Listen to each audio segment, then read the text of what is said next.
Okay, good heavens, here we are again at long last. I don't know how long it's been, but it's been many months. For various reasons, there's been a hiatus in the rebuild of the Commando engine gearbox, but we're now on the back again. Hurrah, at last. Where did we leave this great endeavour? We left it after everything was completely stripped down. We stripped down the engine, we stripped down the gearbox, and I'm now ready to start rebuilding the gearbox. Hurrah! Which is the first step in the reassembly of the engine. So now I've got the camera set up in front of me, so hopefully you can see what's what. The only problem for me is that it's right in my way.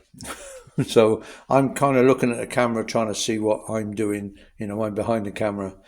So just be warned, I'll try and make sure everything stays in shot. Okay, so before rebuilding the gearbox, obviously the first thing to do is to give the gearbox a very thorough check over.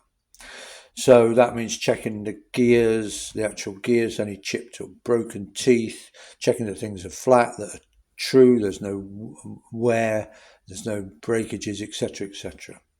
So what have we done? I went through the gears, and here is, if I can get it to focus, as I probably can't, there we go. This is the first gear on the main shaft. Now, as you can probably see on those teeth, the sort of the hardening seems to have given way on the sides of the teeth, and you can see it's all beginning to break up. So there's not a chipped tooth or anything. That's just that happens on these gears, I find. And we decided to replace this first gear on the main shaft because of this damage. Now I say that because in my bike, I've still got I've got a couple of teeth, a couple of gears that are still like that, especially because that is first gear. I'll just move the camera over a bit, because that is actually first gear, so it doesn't get that much wear. But obviously we're rebuilding the gearbox from scratch, so it was about £50 plus VAT for a new gear, so we thought we'd invest in a new gear. So I checked all the other gears, and there's no signs of any other worn teeth or broken teeth, so everything's okay. Then we've got the I think they call it the sleeve gear. So this is top gear on the main shaft, and this goes through the main bearing in the back of the gearbox, goes through that big bearing, and then and the main shaft comes out the other end. So it's like, and so it's a very important gear. But so when we took the gearbox apart, we found all these bits of metal, which I take it this is phosphor bronze. I'm assuming phosphor bronze bush, and the bush has started to push its way out of the back of this of the sleeve gear. But having said that, I don't think it did start to push its way out, because there should actually be two bearings in there, two bushes rather. And as you can see, probably if I get it to focus, there's actually three. So someone has tried to overload this with bushes for some reason, and there's simply not room for three. So that's probably why the end broke off, because it must have been sticking out. It must have been sticking out in the first place, because it doesn't seem to have actually no, this end one has moved out. But here's the thing. I'm trying to get this to focus. So this is a sleeve gear. Now on the 850 Mark III, the later model, what they did, they put circlips at either end of this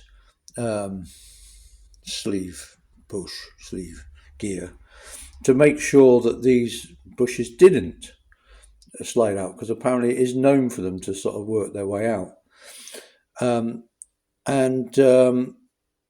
Then I know that Andover Norton and probably other spare suppliers as well, they now sell these for all Commandos with those circlips in, because it's basically the same one but just with a circlip, so it fits all models.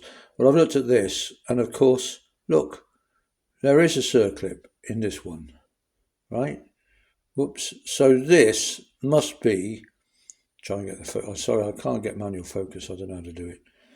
This must be already a replacement sleeve gear, because the originals, I'm fairly sure, the 850 Mark II, which this is, never had these circlips, only the 850 Mark III.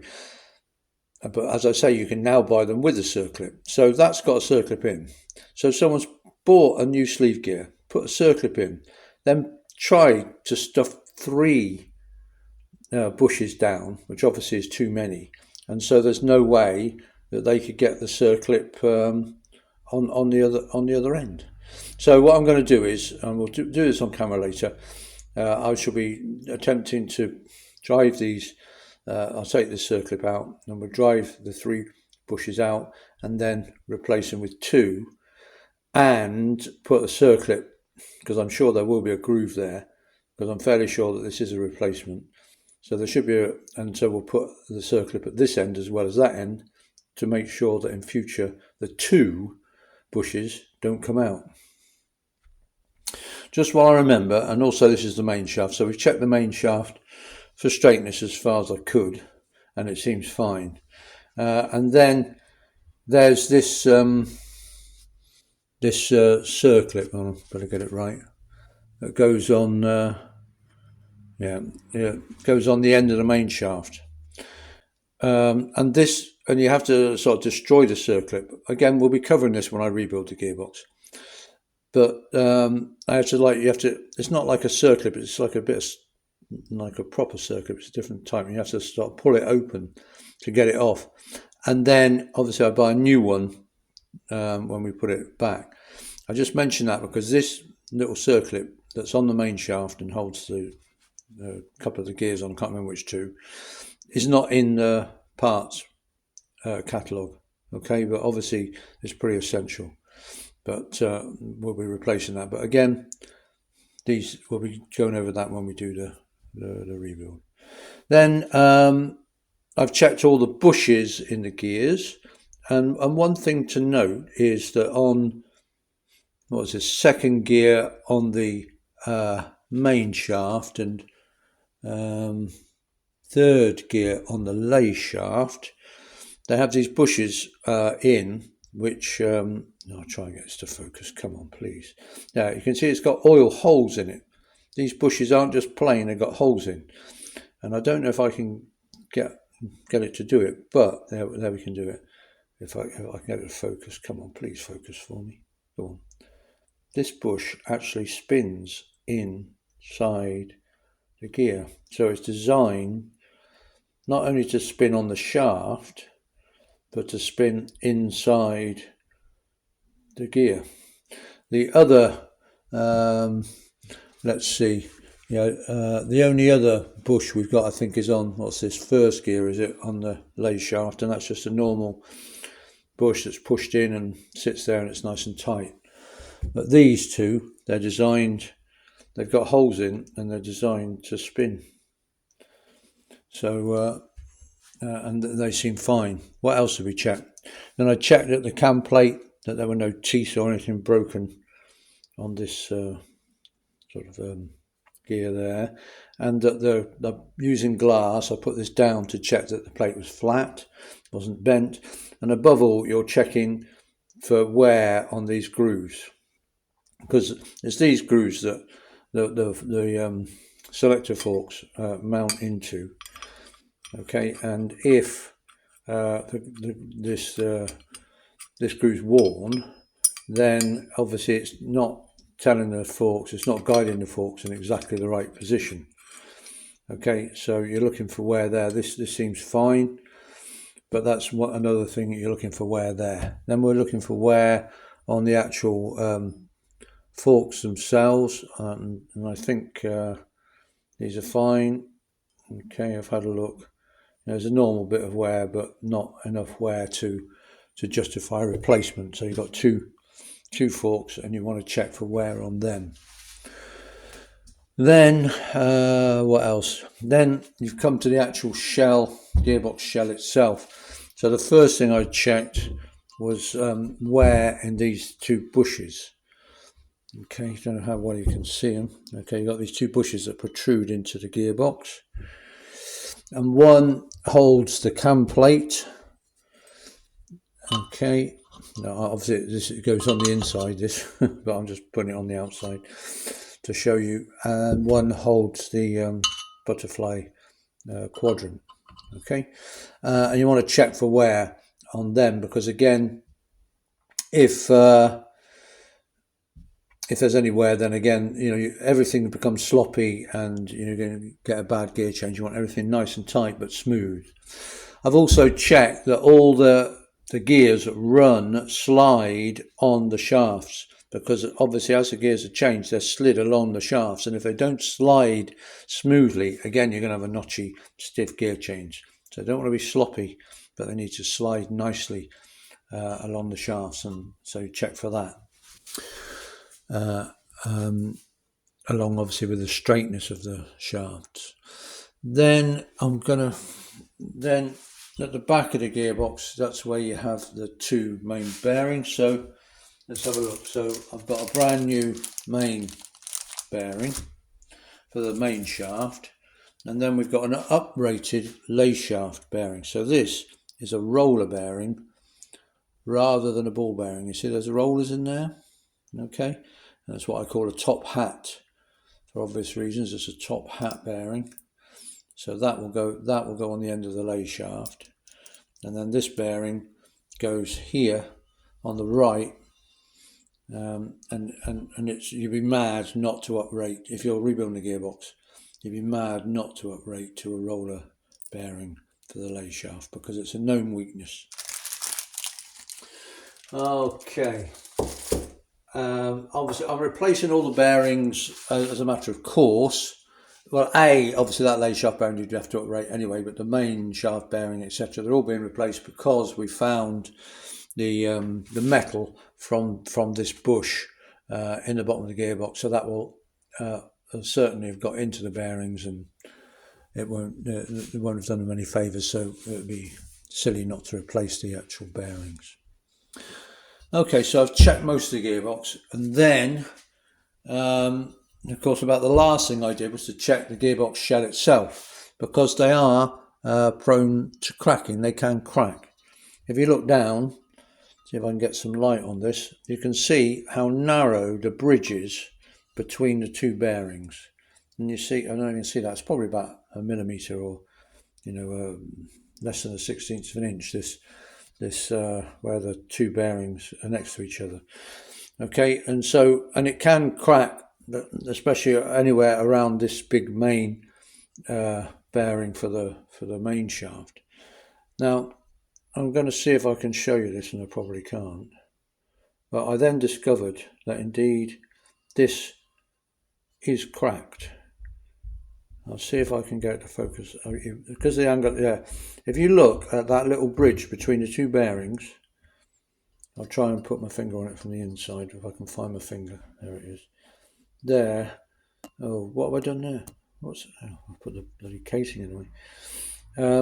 Right, just where the tip of my fingernail is, can you just see that there's a crack that runs all the way down the metal between the two bearings? It's probably not that clear, because obviously I can't really get the camera in there, but trust me that there is a hairline crack in that, right, in this sort of flange here, this between the two bearings. And having got everything ready and so on, I now basically that is scrap. Now, to be quite honest, I think that there's probably a lot of people riding around with a cracked gearbox, because this is so common to have a hairline crack here, and unless you take the gearbox apart, you won't know you got it. But of course, having taken the gearbox apart and found that hairline crack, again, you'd be mad to put it back together, with that crack in, knowing the crack was there. mainly for peace of mind. So what I'm saying is, to be quite honest, the shell would probably be okay, probably, if we put it back together as it was. But you would be riding a bike that you know has got a cracked gearbox shell, and you would always be worrying about it, especially going down the motorway at like 90 or whatever. Well, sorry, 70, obviously. You know, that could break up at any time and lock the gearbox, and it almost certainly won't happen, but it's at the back of your mind, and so you won't be able to relax and enjoy the bike. So, shell scrap. So we now have new gearbox shell. It was only really after I'd had this blasted and cleaned that I saw that. I did look before, but I didn't notice anything. So anyway, so we've now got a brand new gearbox shell from Andover Norton. We've got new studs and dowels, etc. in this bag. I'll be fitting those later on. So there you go. One thing I will be trying, and it comes complete with bushes, because I don't think I mentioned when I did check the bushes on this one of them was worn. The one for the butterfly quadrant was definitely worn. There. And then you can see, or might even be able to hear more, that there is play there on that. And so I was going to replace those bushes. But, of course, we've now got a new shell which come with the new bushes already in, so that's great. One thing I will be trying to do is I will be trying to stamp the original number. We've got the original engine and gearbox number. And I'll probably, just for the sake of it, I'll try and stamp, at some point I'll try and stamp the number on. What I don't have these little circular stamps, which I take are an MVT kind of thing, these circular ones with lines on, but I will stamp the number on. Okay, so important to check that shell for cracks. Then I'm just going to pick the camera up. It's still on the stand, so it's going to be a bit wobbly. Let's have a look then. So here's some of my spares over here. So I've got these are the new bushes for the sleeve gear. That's the circlip, the second circlip. That's the circlip that goes on the main shaft. I was saying before that you destroy it. It's not in the parts catalogue. That's the new first gear. That's the rear main shaft. Sorry, the outer lay shaft bearing, and then we've got the big main shaft bearing. Then we've got the output bearing and the new roller bearing for the main shaft. And we've got the gasket set, various other various other bits and pieces that I'll go through later on. Okay, so what I've done is I've checked everything, and we replaced everything that we think needs replacing. So certainly as far as the internal part of the gearbox goes, we haven't looked at the outer casing yet, but I've assembled all the parts and checked everything, and we've either replaced the parts that are damaged or worn, or the parts are serviceable and we reuse them. So our next I've just finished there, because it's very important, I think, going through the checking of the actual parts. We'll stop here, and the next video will show us actually assembling, starting to reassemble the gearbox. I've been talking too long, my mouth is dry. So that's as far as we go today. The next few videos will show the actual bearings being put in, and these bearings taken out and replaced with new ones, etc., as we rebuild the gearbox. Okay, thanks very much for watching. Apologies again for having been absent for so long. Just life has got in the way. It's summer and I've got so many other things on, and obviously I've been working on my beloved matchless, because I worked on that over the winter, but it still isn't right. The magneto provides the spark at the front is away again for the third time, to hopefully be repaired. And then there's my Trident and my Commando sitting there patiently waiting for me. Hopefully I haven't been out on the Commando this year because I haven't serviced it. and it's crying out for a service. And I really, you know, I don't think I've serviced it since I rebuilt it. In all honesty, not giving it a proper service. And I've done 543 miles. I can see since the rebuild, and you know, I've got to I've just got to service it, change the oil and one thing and another, and check all the chain tensions and, you know, normal service stuff, and change the oil filter, etc. You know, I was so overdue for a service. I don't want to take it out. And here's my little Honda Solo. This is a Honda 50 sort of cub, made by the factory back in 2003. If you know, there was the Nissan Farrago, what was it called? I forget the name of it. Anyway, back in those days, the factories had their own like custom department, and they made little small runs of custom machines. So there's a Nissan car, the Nissan, I can't remember the name of it, Farrago, something like that. And at the same time, 2003, Honda made this as a totally factory custom, but only ever sold in Japan in limited numbers. And so I had to import this, sort of it's a grey import from Japan, which is why all the everything is actually in Japanese, because these were never exported. I love it. Love it to bits. It's a totally different vibe to the other bikes, obviously, but there we go. Right, I've waffled on enough. Over and out, and see you for the next video when we actually start putting the gearbox back together.